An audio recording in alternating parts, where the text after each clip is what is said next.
बताते हैं वीडियो में ऐड कर। रकम भी अदा की थी। अब मैं आपको बताती हूँ। अब मस्जिद की तामीर शुरू की गई। रसूलुल्लाह सल्लल्लाहु अलैहि वसल्लम ने इसकी तामीर में शिरकत की। यह मस्जिद कुबा के बाद तामीर की गई दूसरी मस्जिद थी। ये मस्जिद शुरू में एक सादी इमारत थी जिसकी चदरत की लकड़ियों से और फर्द की लकड़ियों से और गारे से और फंदे से चुनकर बनाई गई। मस्जिद नबी असल में एक मुस्तकिल इमारत थी जिसकी पैमाइश मशरिक से मगरिब तक 30 मीटर और शुमाल से जुनूब तक 35 मीटर थी। और तामीराती मवाद के तौर पर मेयार की बुनियाद के ऊपर इसका इस्तेमाल किया जाता था, जो तकरीबन 105 मीटर ऊंची थी। दीवारों के लिए मिट्टी का इस्तेमाल किया जाता था और खजूर के तनों से इनके कॉलम तैयार किए जाते थे रसूलुल्लाह सल्लल्लाहु अलैहि वसल्लम की रिहाइश गाह मस्जिद नबी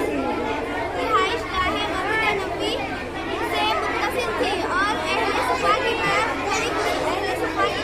गरीब मुसलमानों के रहने और तालीम की जगह थी। आगे की मालूमात मेरे सामने आता है।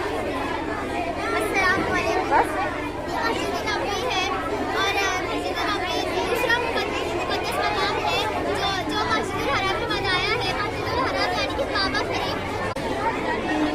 इसमें पैगंबर इस्लाम का मकबरा रोज़ा मुबारक भी मौजूद था और मस्जिद में एक मकाम था जिसे रियासत जन्नत के नाम से जाना जाता था। इसे रियासत जन्नत इसलिए कहा जाता था क्योंकि उसकी तामीरात नज़र और रिहाइश वगैरह से एक तरीके से जन्नत का बाग भी कहा जाता था और इसे जन्नत का बाग भी कहा जाता था। और मस्जिद नबी की मौजूदा सूरत हाल तक कई मरतबा उसकी तोसी की गई, उसकी मरम्मत की गई। ये लकड़ियों से और ईंटों से बनाई गई थी, इसलिए इसकी तोसी बार बार करना पड़ती थी, इसकी मरम्मत करना पड़ती थी।